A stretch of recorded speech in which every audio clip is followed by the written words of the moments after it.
Welcome to the Academic Writing Amplified podcast. On this podcast, we believe that the culture of academia needs to change radically. Women and non-binary people are revolutionizing academia within institutions that were not built for us.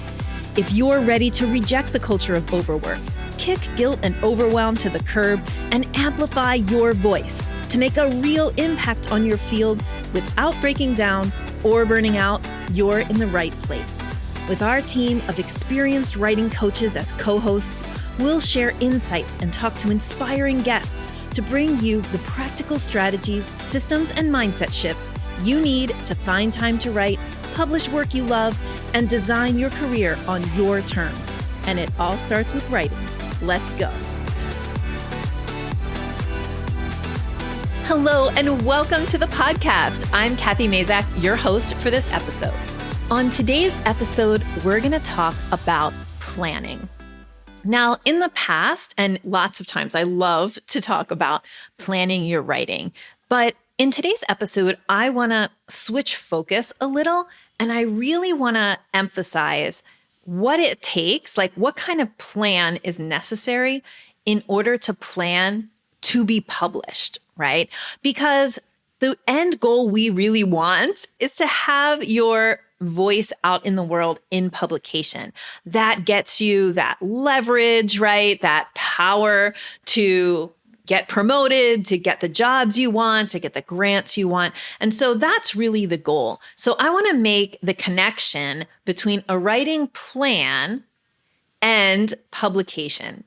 And I've been working on this idea for a while. And as part of working on the idea, I did a workshop on December 22nd that was called From Plan to Published.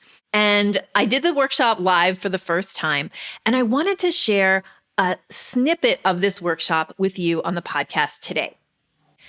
In the workshop, I describe 3 secrets to a writing plan that leads to publication. And I'll say, I use the term secrets, like 3 secrets to make it exciting, right? And enticing. But actually, what I actually talk about, those 3 secrets are 3 different types of planning, 3 different almost levels of planning. The first one being the weekly planning that you need, the second one being the project level planning, and I don't want to give away what the third one is. So this is a sneak peek. So I've included here about, 10, 15 minutes of that workshop where I talk about secret number 3, which is that weekly writing planning. And I introduce you to secret number 2, which is about project planning. And then I leave you hanging so that you'll want to hear the whole workshop. Now, how can you get access to the whole workshop? Well, I am pre-selling the ebook version of my new book, Making Time to Write: How to Resist the Patriarchy and Take Control of Your Academic Career Through Writing.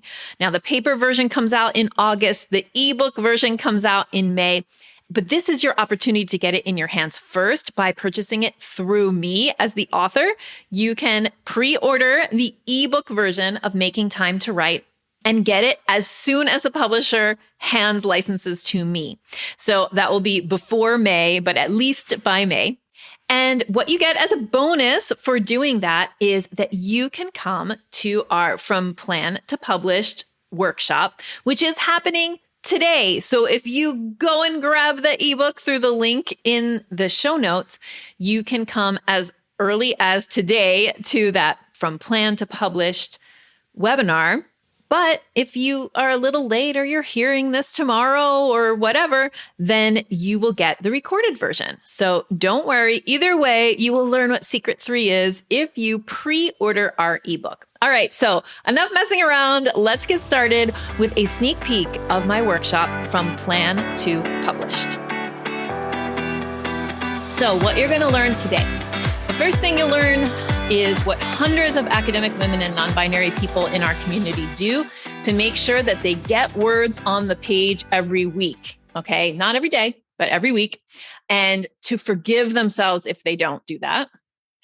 Today, you're going to learn how to unlock the power of task templates for jump-starting your writing projects so that you're not staring at a blank page anymore. This is a really important thing. If you take away one thing, today it will be to create your own task templates and use them. So I'll be talking about that.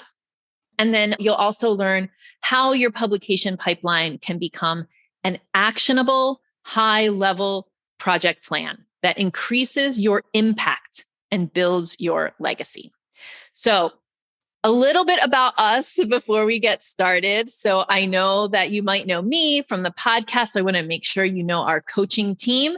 So we have Thea, Rocio, and Gina. All of us together are creating these programs, and you'll see and hear their voices much more in 2022 on our podcast. It is really an amazing team of people who have been in academia, have thought about these problems of publishing in many different ways, including through being tenure professors themselves, through being researchers, through being teachers of writing. So we really bring this collective kind of experience in academia and a very feminist experience or view of the academic experience that we want to share with you.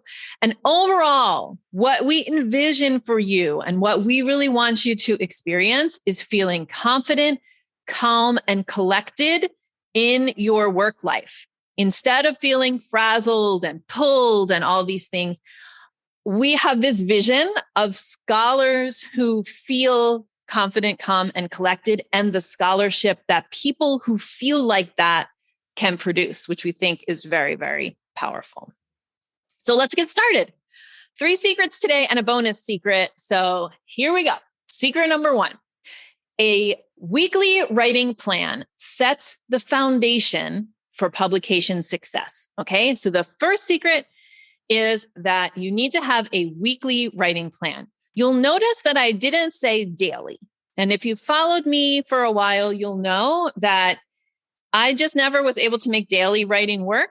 And I find that in helping people develop writing plans and get publications in the world, that a weekly plan is a much more sustainable, actionable thing. So the way to do this is to get writing on your calendar as an appointment. So I just want to acknowledge Ruba's comment here. She says, I know all about writing systems, but fail to actually implement them without falling off track later on. You are not alone, Ruba. This is yes, this is the problem, that we can know what to do. We can listen to advice.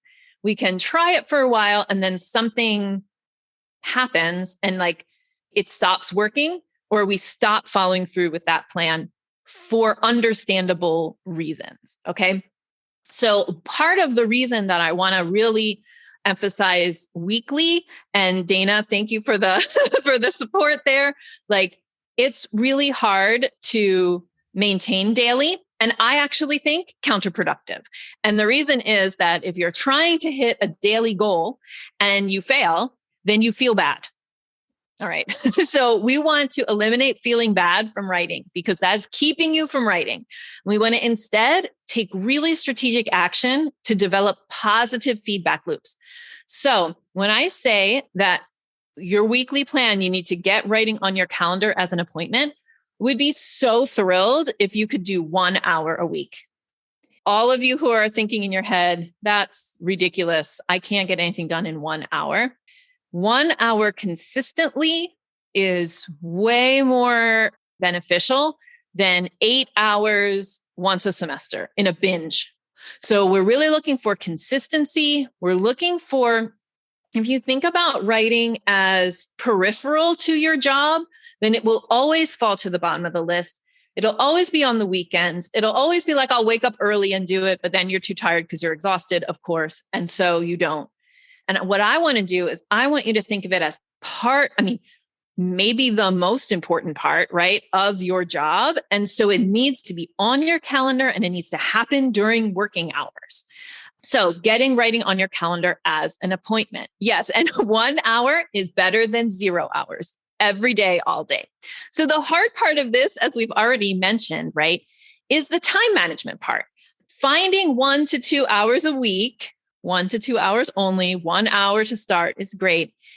is hard, right? Because you're already booked up, but we're going to talk about that. And the other hard part about this is honoring your writing appointments.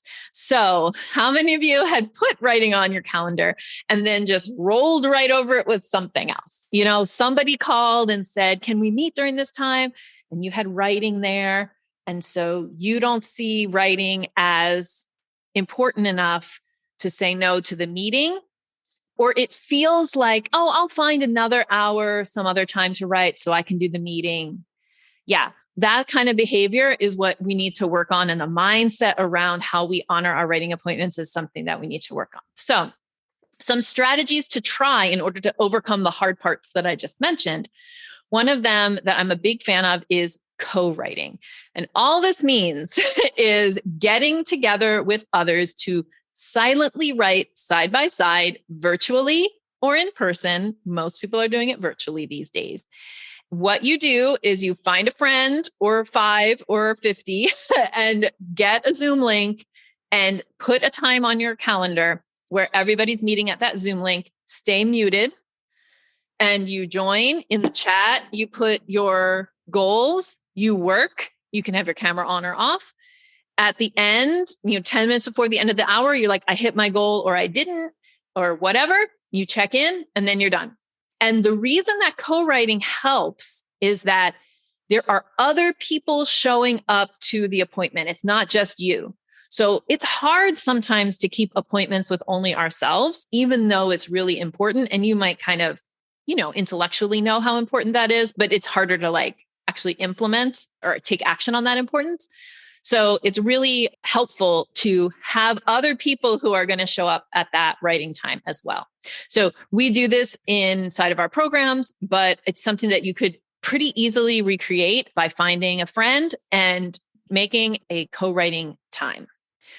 Yes. So Dana says, this is the only reason I've done any research in writing this semester.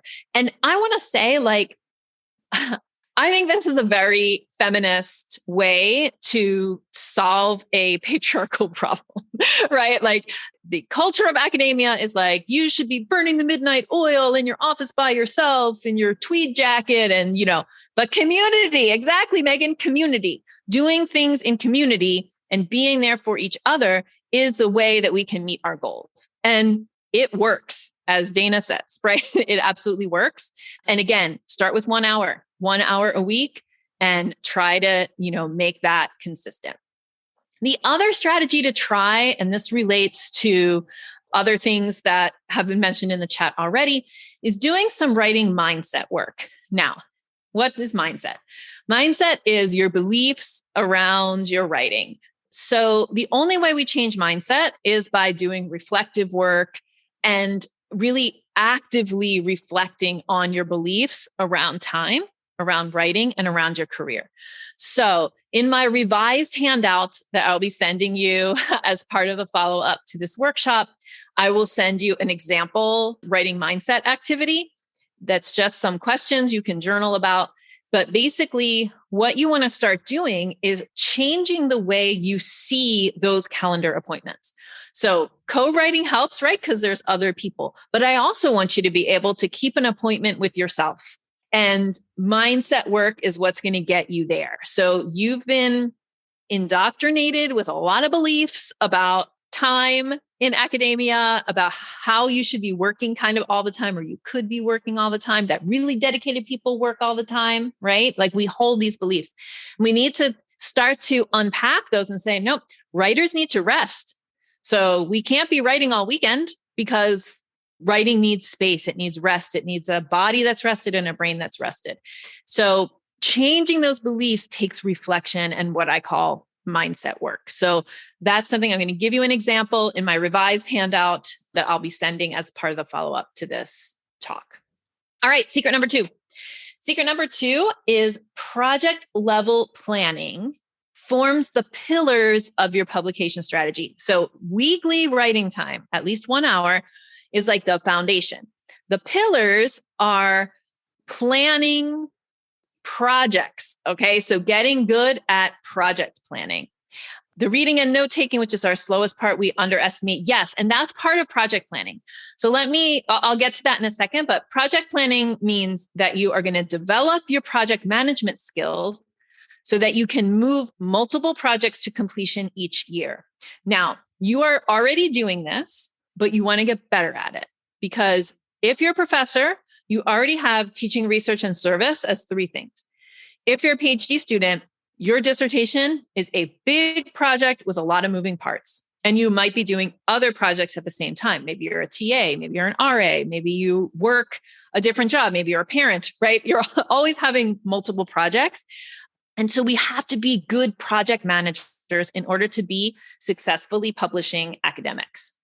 So the hard part of this is 2 things, and it relates to this idea that I'm going to say Lelidia says, which is like we estimate parts that are slow, or we think things should be faster and they should be slower. So this is super important.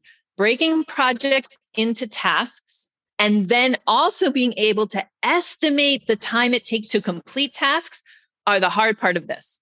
And it's only something that's going to get better as you refine and practice. Okay. You have to learn how to break projects into tasks, get the task size of things correct for you, not for anybody else, for you. And then estimate the time it takes you to get to finish the task, right? And what I want to say about that is don't compare yourself to other people, and get those shoulds about, I should be able to finish this faster. You need to get all of that out of your head. And instead of valuing should, you need to value predictability. Okay. What you want to get better at is predicting how long it's going to take you to do projects, not just like saying like, I should be able to read this book in 3 days. And then I didn't, or I should be able to write the intro in 1 hour session. And then you didn't. No, you need to get to figure out how long it takes for you without judgment and own it, so that the next time you have to do that thing, you get predictability. And that's what really great project management is. It's predictable. I hope you enjoyed hearing a little bit of the first 2 secrets from the From Planned to Published workshop. If you'd like to hear the rest of secret number 2, secret number 3, and bonus secret, there's a bonus secret, then please hop on over to the link you'll find in the show notes and pre-order the ebook version of Making Time to Write. I'm both completely freaked out and also excited for you to read the book. And this is going to be the fastest way to get it in your hands or onto your e-reader. And as a bonus, I would love to give you either the live version if you register in time, or the recorded version of this workshop From Plan to Published. And then you can sit down, work through the workshop with the workbook that comes along with it, and you're going to have a wonderful writing plan for 2022. Thank you so much for spending your valuable time supporting yourself and your writing by listening to this episode. If you like what you heard today, the best way to say thank you is to hop on over to Apple iTunes and write an honest review. The more reviews, the more amazing academic women and non-binary people will find this podcast. So go write one now.